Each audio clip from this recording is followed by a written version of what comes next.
I'm all sort of go. Right, okay. So next up we've got Paul, who's Yep. got... Are you going to read from Simon Books again? Oh yeah. Alright, okay. Oh well, I've got a little surprise for everybody. I think.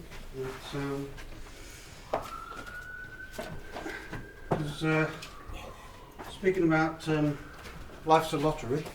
Yeah. I'm going to do a bit of bibliomancy. So this is going to be a bit of. You're going to choose what I read, basically. So what I'm going to do is, let's see, that's the last one. Right.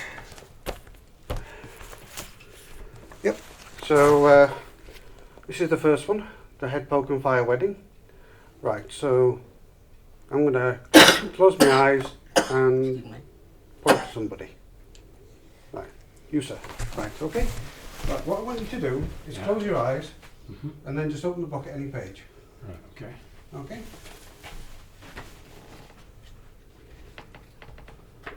Okay, thank you very much. And that, right. And as bibliomancy is supposed to be foretelling fortunes and all this kind of stuff, by whatever you pick. It's usually to do with the Bible. So, my books aren't quite the Bible, but I'll see how it goes. Now, this may relate to it, might not. And you can say if you wish after you've heard it, Okay. but not. Okay. Now the one you've picked is called "Bad Fortune Defeated." Right, okay. Bad news fears some Bruce in scanty numbers of good fortune, and thinks the hill occupied, so reserves might attack the flank and rear of bad news while its front is engaged. Directs its attack upon good fortune's reserves, feels quite certain if it drives good fortune from its position. Overwhelming numbers of bad news will give it an easy victory on the level ground.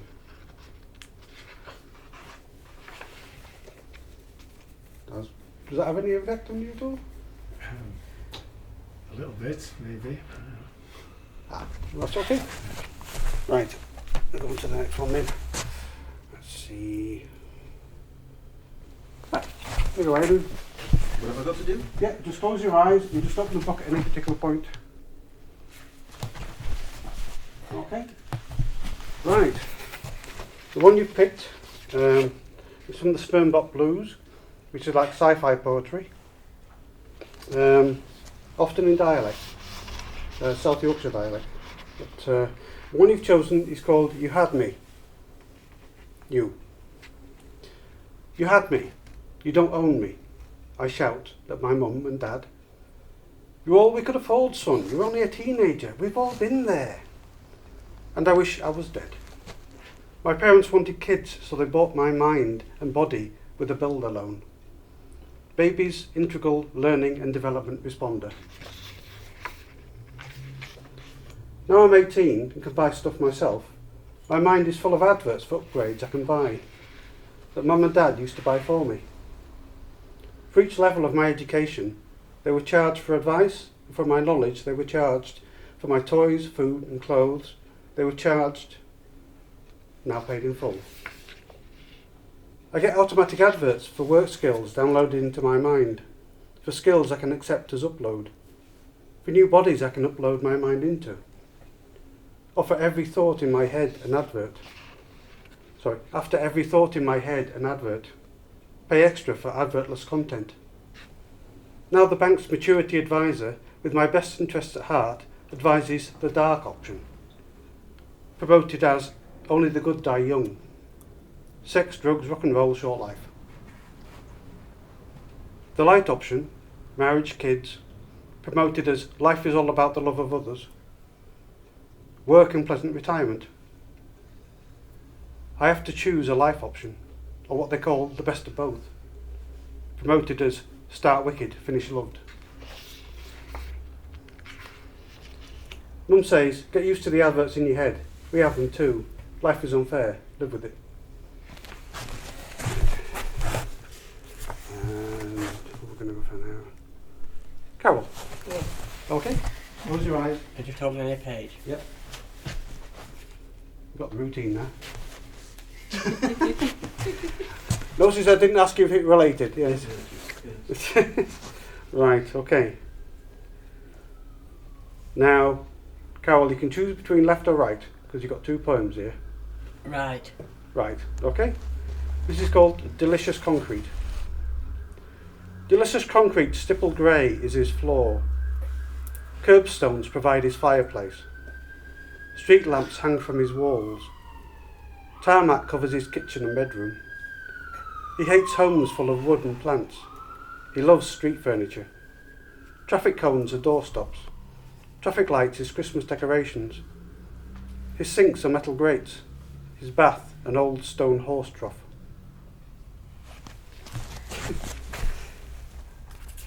Right, I think we're going to have to go around That's again, aren't weird. we? That's, That's weird, that. why? Because I have 2 poems I'm doing today where I'll mention concrete in them. Ah! Could be something in that then. Yeah. Right, so we don't have to... Right, Sure. we can do the next one. So you close your eyes, just pick a page. Right. Now this one. Right.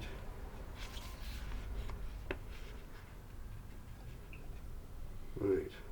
This is in the middle of a longer poem, because this is a series of long poems, and this one is called She's Seen as Unseen, and this is part 9, and it's like short stories in verse. This is part 9 of that. Again, you can pick right or left. Left. Left, okay.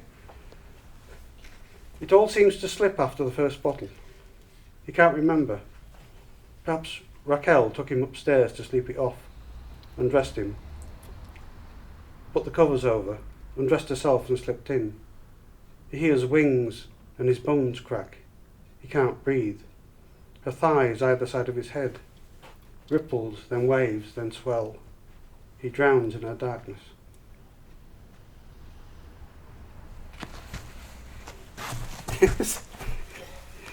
All right. Okay.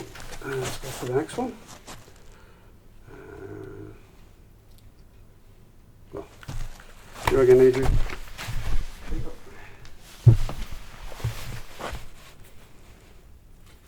It's as much a surprise to me as anybody else. Okay, you've again got right or left? Right. Right, okay. This is called Name Check Me. Please Take Change is a series of poems written about my time as a shop assistant, which I still am, in Heron's Foods in Woolwell, and often features the customers rather than the staff. This is Name Check Me. My first name is on public display. I must be a customer's best mate. Company policy. I'll have a bag, Paul. And, sorry Paul, I didn't mean to sound like an arsehole when I asked for another till to be opened. My apologies, Paul. Once only friends could use my Christian name. Okay. And what have we got? Right, you again?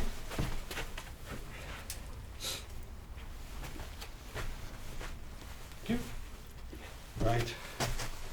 Okay, Port of Souls. I often write books in collaboration with artists, and the one she's picked is that picture there. Anybody can see it clearly? This is working with a Dutch artist called Marcel Herms, and it's the first one in a... Adrian hasn't seen it. What? The painting. Oh, I do apologise. Yes. So to the big eye. Right. Okay. Right. And this is part of a twosome. There's Pot of Souls with Marcel Herms, and then I've got another one coming out called Skyfish, which is with an Iranian artist, Alas, and she does very colourful stuff. So Port and Souls is the dark bit, and Skyfish is the light bit. So the bit the one you've chosen is called Turn On Day. Some folk are dogs. Slightest that does, they're liable to turn on thee. Even when they just play, roll them on their back and tickle. Their teeth are out. They might not mean it, but soon their forearms are bloody stump, and they wishes they were behind bars or muzzled. Yon were like that. Like she's all peaceful, like laid there, but one time she's all pleasant as pie. Next she bites chunks out of thee and asks, have I hurt you? What kind of question's that? No, lass, that's just bitten off my arm and clogged me with a soggy end. Sorry. Okay. What I'm doing, love, is I'm doing a bit of magic. Oh, lovely. Okay? Yeah, it's called bibliomancy in the jargon. Yep. Because and it's people like yourself in the audience that choose what I read. Okay? Yeah. Yeah. So I'll let you get suited first. I just want to try this light. If it gets in your eyes, I'll switch it off, okay? That's okay, no problem.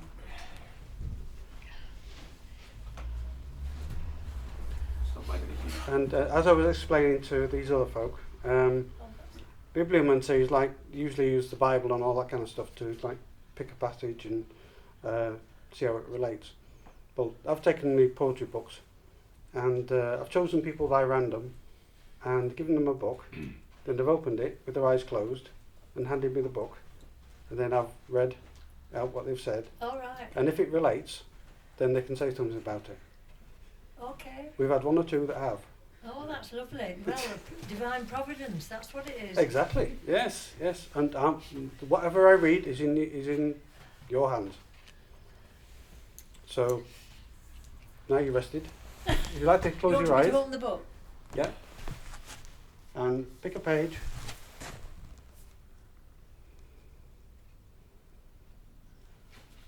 It's going to be as much a surprise to me as it is to you. Okay. Right. Okay, this is from Stubborn Sod, which is the second in a series called A Pagan's Year. And this is the first one, and this is the second. The third one is in the process of being done at the moment. I've already written the poems for it, and Marcel Herms, who's done this one with me as well, the Dutch artist, is collaborating with the third one. And that's going to make his... what I've encouraged him to do is to do like a William Blake poem, because William Blake often wrote poems and then did illustrations around the edges. So I've asked myself to do the same for the third one, and this is the second one, and they cover a particular part of the year. So this covers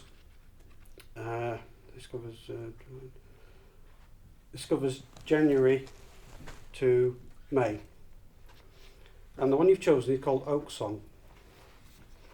And they're all along pagan ideas and about the relationship with trees and woods and all that kind of stuff. See how it relates, or if it does relate to anything that you're thinking of. Strong as an oak. Could be. How can you be in two places at once? I asked. The Christian friend replied, you can have one foot inside the door and the other foot outside. You could be forever on the threshold, neither one nor the other, or both. A fence sitter, neither summer or winter, God or man. Would you sacrifice the other to be wholly another? To step in and close the door, shut out the weather from the other side? Are you coming in or what? You're letting in the right breeze, but wouldn't toil. Decide whether you're in or out. I watch the traffic lights, consider a walkway, this way, or a green man allows me to avoid bloodied bone, my mouth and ears, thresholds and doors, full of oak limbs and leaves, reborn I stretch down to deep, dark, moist. I stretch up to cloud light, bark skin, palm touched, I let others breathe, shelter and endure. Moors were once forests, national parks heavy industrial, this oak headland a pit site. Lads snap off live limbs, anarchic coppicing, black dog shipbags sway on limbs left alone. Don't visit in a storm, oaks are lightning trees, people can be oaks, oak grows of druids. Druia means a door, exit and entrance. Raw open wounds of sacrifice still bleed sap. This hand has moulded a garden out of wildlife, words out of nonsense. She used to say, when one door closes, another opens. I like the last line, and also I like the idea of in the roots, but looking up at the sky, the blue sky, you know, and I like the idea of two worlds, inside and outside. Yeah. Outside, like outside me, but inside me as well. Thank you. Thank you. Thank you very much. That, right, okay. How long have I got left? Yeah, you've got time for a couple more lines. Okay, no problem. Right, so what we'll do is we'll start at the beginning again. So I'm going to start with this one. Start with the first one. And let's see who we can choose this time. Carol. Okay, you close your eyes and pick one.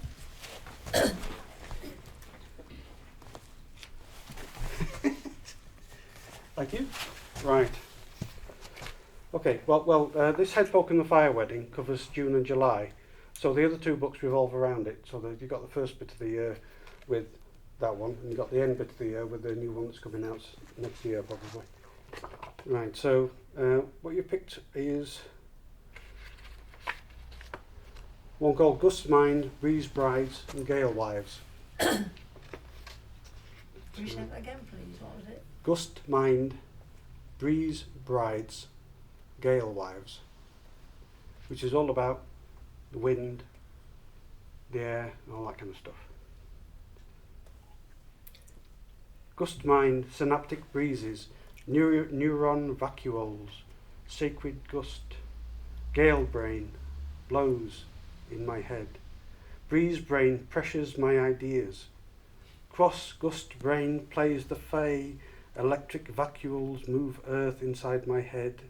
Gust skin, neural net circumnavigates damaged fruited hemispheres, replenish, restore, reimagine, wafts electric roots, touches in my head. Breathe in my head, she breathes, her flaps of the whisper, bride of the gust skin, her inner lips of the breeze, clouds and rainbows, fermented honey drip, not cirrus laced stained glass, fap hinge, lamina blown make out, fragile wisps into lust, nympha, tongue kindly these guardians. Stags, the dead one, the unconscious one, thunder in the ear, thriving slumber, stags who reach up to bite at leaves of my wood mind as gusts tear at clouds, when her warm words whisper her perfume in your ear, tentative, just beyond, drags on your sleeve. That light in her eyes draws you towards, holds you by the collar, heaves heaviness onward, jerks your lapel, lugs what is left in your pockets, rags your settled head, strains out your ears, swirls heat around your collar, tows out your thought, tugs trepidation, attractions flesh into fire, wrenches out the forgot, yanks back to sharp edges, a gust in the head. Again, I'm not doing it today and I haven't got it with me to read, but I have a poem called The Blind Wind. And it's about how through the centuries wind has shaped what happens on the land, the air through that. I think I use that it's an ethereal thing, the wind. And then I go out the warm breeze and the cold breeze, how it changes. But it's called the blind wind because it doesn't see anything, it just shapes. It does. Yes, I agree. Then There's a see something that. There's a superb book by Lyle Watson called Heaven's Breath, which is about the wind and what it does and its mysteries. Yeah. It's well worth reading. The wind is just amazing, of all the elements. Yeah. I must have done about 3 or maybe more, 4 poems Yeah. about the wind in different aspects. I wrote The Blind Wind after a holiday in Aludonese. and the mountains go right down to the sea, and the wind is at that place, because they jump off the mountains, is famous for the parasailing, All right. and the experts practice. It's like watching a ballet in the sky when there's 30 or 40 of them up in the sky, and you are sat by the pool looking down the sea. It's an amazing place, all Udinese. It's like watching the murmuration of paragliders, isn't it? Yeah. Yeah, how they shift and change shape in the Yeah. sky and everything. Yeah. Yeah. And there is a legend, Greek one, about how the winds were all contained in a cave, and a chap came along and released them by just tapping away at the rock, and then they escaped all around the world. And people are forever trying to I trap wish them. I'd brought my book with me after the red line when I went myself. Okay, no I problem. can't remember it from memory. No, I can't do that with mine either. It's, okay. There's a book entitled Do Not Pick These Blossoms, But the Wind Cannot Read. And it's about a soldier, I think, who's in love with a Japanese girl. And you're not supposed to touch them, you know. Yeah. And it was... Keep your no, distance. it's just come to me. Yeah. Must be 50 years since I read it. Well, it's good to come to mind. I have a preference. I don't like the word wind because of its other associations, but I prefer the word gust rather than the word wind. I think it's because being a Yorkshireman, I suppose, I prefer something a bit more down to earth rather than wind, which sounds a bit flighty.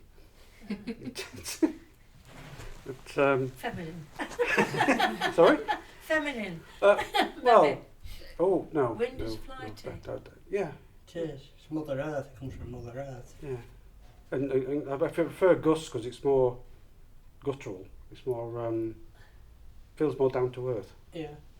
I think you find it in Native American tales, because they believe in Mother Earth. Yeah. Native American tales, and you hear things about the winds and what they bring about the tales. I have to read more. I love folk tales. I adore them. Native American ones are absolutely amazing. A lot of this first one are composed of no, this one are like Norse tales, Yeah. but what I've done is I've put them into dialect, into Yorkshire dialect. I mean, a lot of Yorkshire dialect is closer to Norse. English lit GCSEs till 20 years ago, you know, and I started looking at that and I found it so interesting. I was fascinated with the Native American history anyway. But then started looking, we mentioned Japanese and other cultures in the Middle East, the native societies in there. They're all very similar. Tales and links between them all. Yes, yeah, they're quite wonderful. I like. I once took a course in Celtic is one as well. Theirs is. in storytelling, and you have to pick a tale to tell. You have to memorise it first. But yeah, I love the ideas that are involved in that. Yeah. But, a lot of my stuff is affected by folk tales and comes from that kind of area. But I think I better do a last one, and I think we've been going on a bit here. It's right. nice to have discussion though. Yeah. It's very nice. It's actually just given me a Yeah. thought of another book. See, even when you get a few, that can Going be back to really the good. Americans. Exactly. Yes. Well, When you especially what? if Even when you've just got a few people, I've noticed that when we have a few people, we always have quite good Yeah. conversation. More Yeah. interaction. That's Yeah. right. Yeah. Anyway, yeah, I mean, a lot of poets go for just presenting themselves and that kind of stuff. But I like audience involvement. yeah. Come to me work as a creative writing teacher for WEA. I love the audience involvement. And, Well, you've definitely got the audience involved. oh, that's good. Right. The cup of coffee did some good. Okay, right. So going back to a world where, which is full of speculative tales, and it's going to be. Right. What was your first name? Nigel. Nigel. Thank you, Nigel. Can I close your eyes? Right, will do. This will be my last one. Right, there you So I'll be the penultimate one because I've got actually got an ebook which is about neighbours, which I'm going to read from. I'm going to pick an odd one. Oh, the one you picked is called We Wait for Six Sunblaze Too. And this is like turning things on the head. Right, okay. So instead of us seeing light and sun as being fresh and new and all that kind of stuff, it sees darkness as being the good thing rather than light. So we wait for six sunblaze to go. Too long in the barren teeth of glare, lustre is death. See this wrinkled skin, cancerous blotches, blinded by this sharp, dry lucence. The soft, sodden darkness will give us life, make us young once more. Rub out these wrinkled laugh lines, smile again in the night. Blood unclenches without light, opens night-scented, warm inside thighs, and playful inside fragrant mouths, tastes the sweet life of shadows. Darkness outside reflects the fire dark between your thighs, welcoming wild cave of your mouth. Our tongues play together in the juiced night. What has come into being in us is life, life that is tenebrous. Eyes use what sunless gives. Dark shines in lightness, and lightness cannot overpower it. Aphotic. Listen. Words bear witness to dark, so that everyone might believe through them. Words out of warm, wet, aromatous mouths. Words are not the dark, they bear witness to the dark.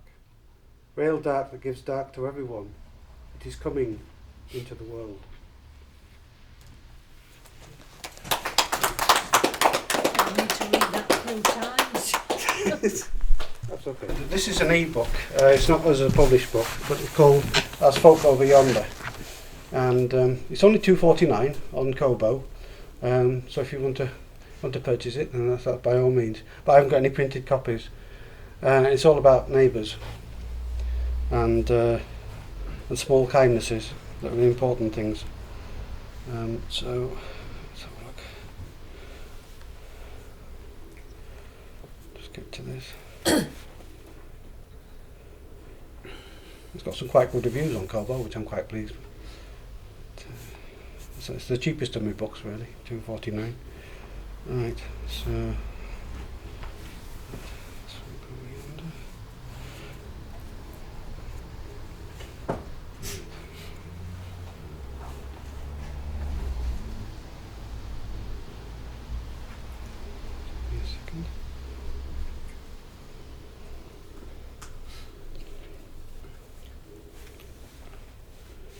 Sorry about this.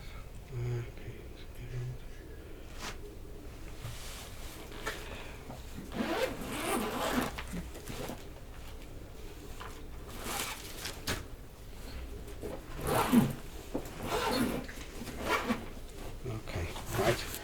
What I'm going to do is I'm going to close my eyes and then just flick through it and pick whichever comes up. Okay. Right, okay. Come up with one called Her Pink. Her pink lilies remind me of a woman's body, I tell her. She looks offended. One track mind, tut tut, she says and laughs. I apologise and she tips me a wink. You know they're poisonous, I nod. You've got some lily dust on your trousers, come here. And she bends down to dust his upper thigh. Can't take you anywhere. When she rises, her one body in a thin spring dress with its massive pink lip motif presses against him. He inhales her new perfume and fragrant hair and knows it will linger the rest of the day. Wine? She proffers. Why? Why what? Wine. Wine. Oh, wine. Wine, yes. What As in, marinated? as in the drink. Yeah. Yes. Thank you. Thank you.